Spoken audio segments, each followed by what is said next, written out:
Steve Allen is the CEO of Dnata. He's in the studio. Morning, Steve. Good morning. So we've had time to digest your earnings that came out back end of last week as part of the Emirates Group. Record numbers for the group. Dnata did well, increase in revenue of about 10%, profit up a bit, about 2%. What was the story behind those numbers? So as you say, record top-line growth. So we continue to grow around the world. We're in 75% of our business is now overseas. From a profit point of view, we had to swallow a couple of sort of impairments of businesses elsewhere in the world. So that sort of dented the margin a little bit. But overall, the underlying profit looks pretty strong. Very pleased with the results and sets us in a good place to continue to grow and also to position the growth here in Dubai. That 10% growth, where's it coming from? Is it new acquisitions? Is it organic, like-for-like growth? At the moment, organic. We had an acquisition a couple of years ago. We've got more in the pipeline. But at the moment, it's organic. And if you look into the detail of the numbers, about 9% growth in cargo. Cargo is quite a big hero here in both in this region, but around the world. Cargo continues to boom. And we have warehouses all over the world that process cargo.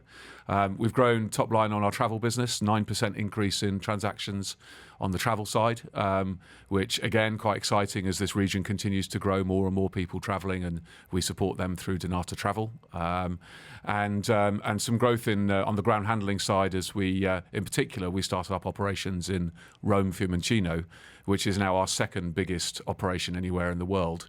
Overnight, taking on over 200 flight movements in one day. So it was quite a start-up. And then, of course, we had the passing of the Pope a few weeks later, so had to suddenly kick into gear to make sure we could cope with that as well. Well, let's talk about cargo. Again, you've described it as the hero on a number of occasions, and yet we're in the middle of a trade war. I know you've just come back from spending some time in China. What's the reality in terms of cargo? Because these results were backward-looking, weren't they? It was for the first 3 months of this year and last year. What's the reality now in mid-May? So it's still early days. I'm sure that's what everybody will say, that it's early days. And so it's difficult to really judge whether this is a short-term blip or it's going to have a longer-term impact on cargo movements worldwide. We certainly saw in March a sudden rush of cargo going into the US prior to the tariffs kicking in. Slightly softer in April. We've seen some changes to the cargo flows, but nothing sort of to write home about. We're still waiting to see on those impacts and what happens with all the negotiations.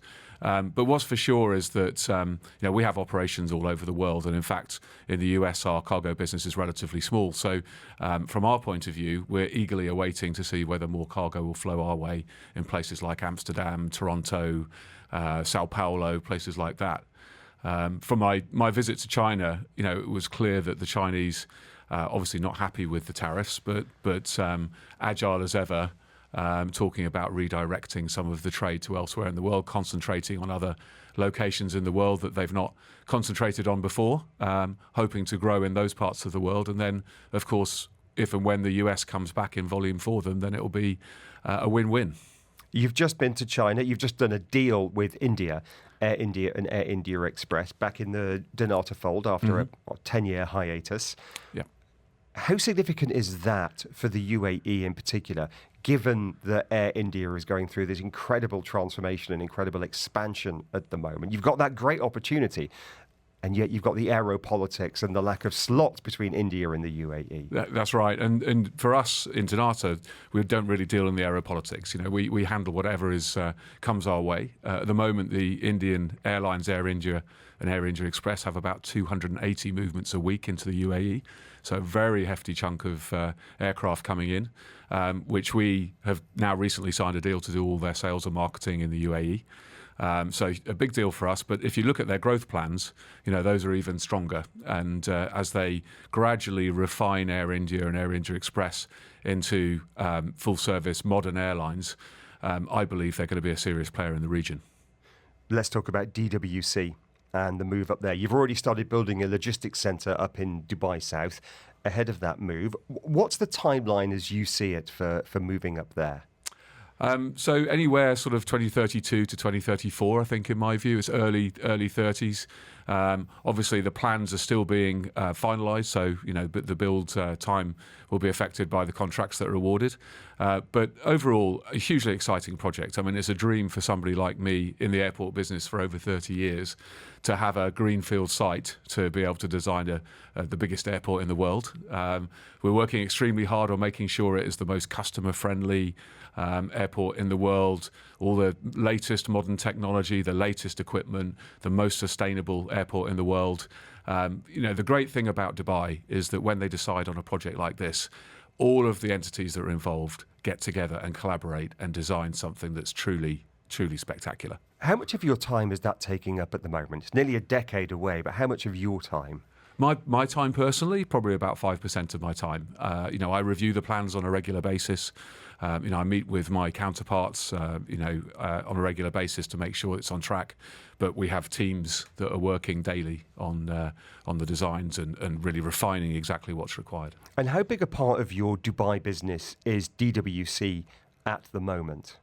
So at the moment, there's quite a thriving business up there, actually. From a cargo perspective, about a third of the cargo that comes through Dubai comes through DWC. As much as that? There's a big freighter business up there. We're moving 40 to 50 aircraft a day, freighter aircraft a day through DWC. So big freighter operation. We're now up to about 25 to 30 passenger aircraft a day, already operating through the one runway at DWC. So reasonable size operation. It's great because we're getting some great experience at running up in that part of the city. But the other thing is we're using DWC as our test bed for new technologies and new ideas. So we've recently had 4 autonomous vehicles delivered to DWC, and we'll be running those around airside, transferring cargo between the cargo warehouses and the main areas where the aircraft park. That's drones to... No, autonomous vehicles, as in autonomous trucks vehicles, pulling right, not trains of bags and cargo. So we're trialling and testing those. We've got drones in the warehouses already that are measuring inventory and helping to build up the pallets. So as and when we get an idea for DWC for the early 2030s, we want to bring it in now into DWC to trial and test it and make sure that we're ready. The last thing you want is to be trialling new technology on day one. Finally, in terms of mergers and acquisitions, it's been a couple of years, but they are on the agenda. I know you can't give me names, but what type of bolt-on would benefit Dnata now? Would it be something internationally? Would it be something locally? I'm trying to think what kind of company. Yeah, so mainly international. We're looking to continue our international expansion. So at the moment, we're in 30 plus countries around the world. We're looking at a couple of extra operations in different countries around the world. Particularly, we see huge growth opportunity in South America and in the Asia Pacific region. So looking at opportunities there. And then it's expanding the products and services. What we're seeing is that people increasingly want help or support as they go through the airport experience. And we've seen that since COVID. So premium service products. 10 seconds, final thought, Steve. Well, talking premium services products, check-in anywhere has been launched. So Mahaba can come and check you in at home if you want, mahabaservices.com. And just look for more great customer experiences in this part of the world, in Dubai, and obviously further growth internationally. Steve Allen, CEO, Dnata.